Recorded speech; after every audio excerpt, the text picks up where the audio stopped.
Good morning, everyone. And today we're on Book 5, The True Family, Chapter 4, Cheon Seong Gyeong, The Education of Children and the Kingdom of Heaven in the Family, page 556. The subtopic, the importance of prenatal education and children's education. Number 13. You should not be happy merely with having given birth to a son, even if you waited a long time for him. As much as you are happy with your son, your concern should be how to rear that son to become a valuable person.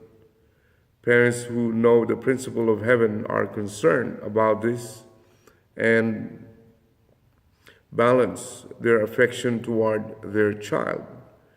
Those who are just pleased with giving birth to their child are making a mistake from the outset. Our concern should be how we can raise a son who can add value to the nation. If you decide to have a son for this purpose, you set a condition to serve the nation from the outset. This is an important matter. 14. What does the vibration of love, or where does the vibration of love come from? It comes from the mother's womb. Your mother's love is the first thing you receive. She is the first one to create a loving relationship with you. Although your father also loves you while you are in your mother's womb, she pays you a great deal of attention, caring more for you than she cares for herself. To protect you from harm, she is careful of what she says, and she does things with a loving heart. Love begins from a mother. 15. Reflect on yourself and ask, where does my life begin?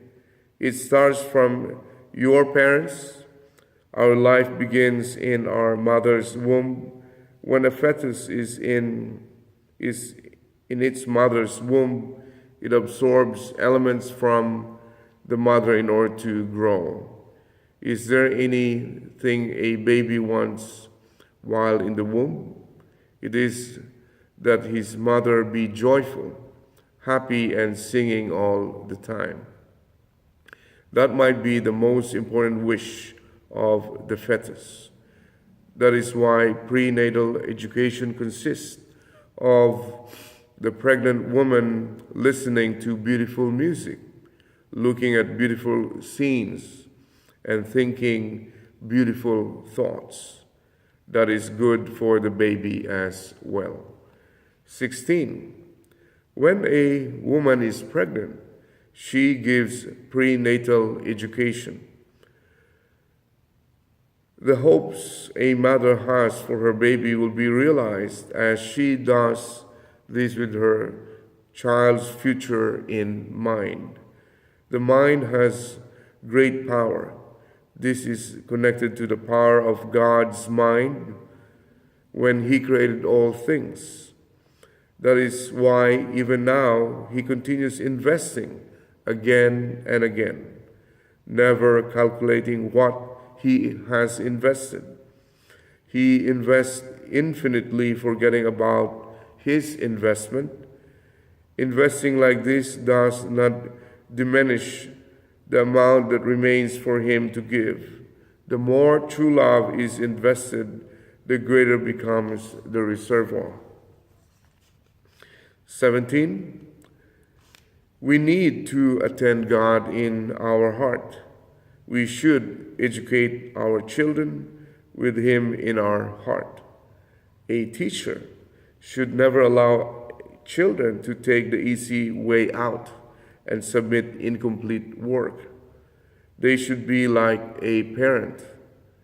No parents teach their children to do wrong. Some teachers might let their students do wrong. The teacher could become the enemy and subvert them to their ruin. There can be two kinds of teachers and two kinds of siblings, but there is only one kind of parent. No matter how evil people are, they teach their children to do what is right. 18. God has had dual purposes in seeking to find one man and woman. He wants to redeem not only Adam and Eve, but also wants to build the four-position foundation by redeeming their sons and daughters as well.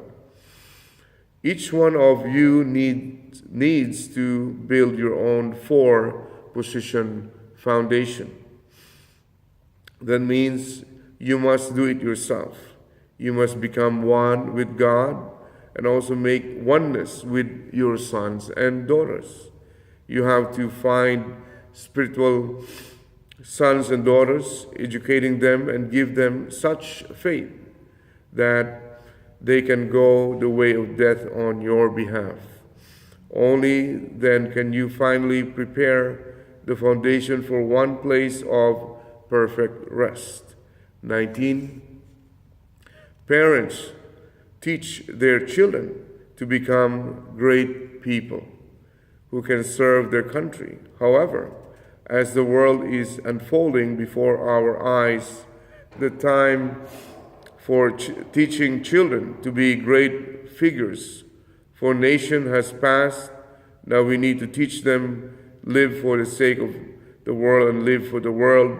I know what you want in your hearts, so I am summing things up like this for you. Just a second. Yes.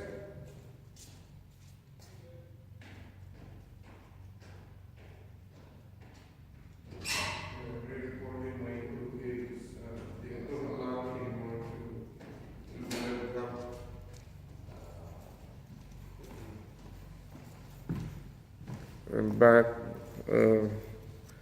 number 20, how can we as parents bequeath to our children our thought such that they will make it their tradition?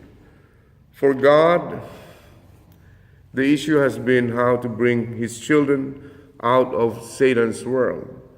For this, he has been toiling during the 6,000-year providence of restoration.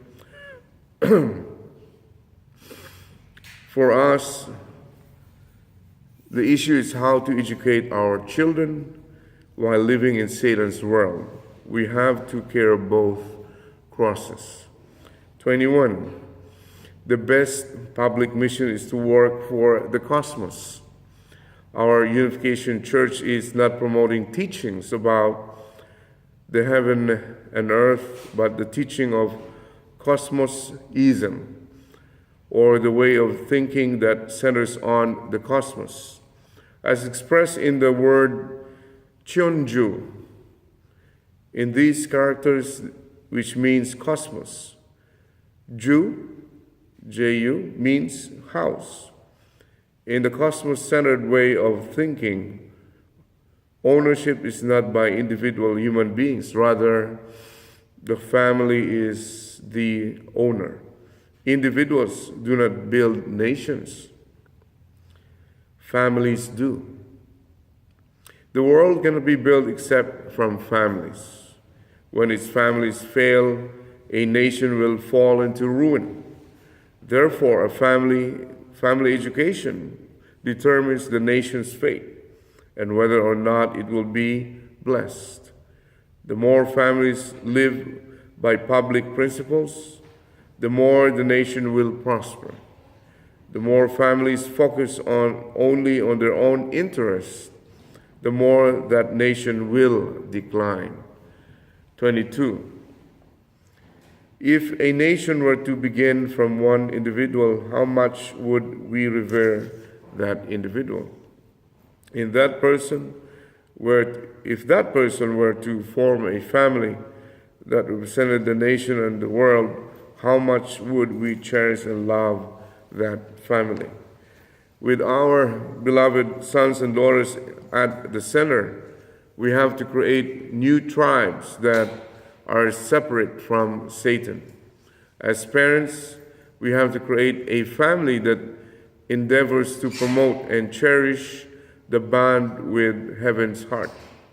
To do this, we have to devote ourselves with all our heart and effort to educate our children in daily life. From the viewpoint of education, our life purpose is to show the way for our sons and daughters, to build a foundation for their happiness and for the well-being of our nation and people.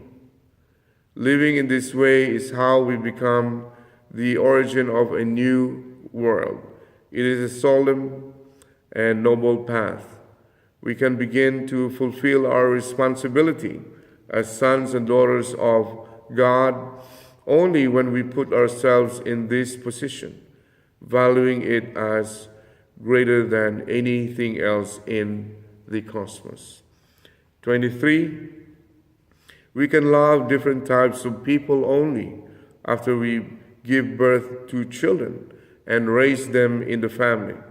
If we could love people of all ages, from little children to elderly, if as a man we knew how to love purely all the women in the world, or as a woman we knew how to love purely all the men in the world, would this not be an ideal world?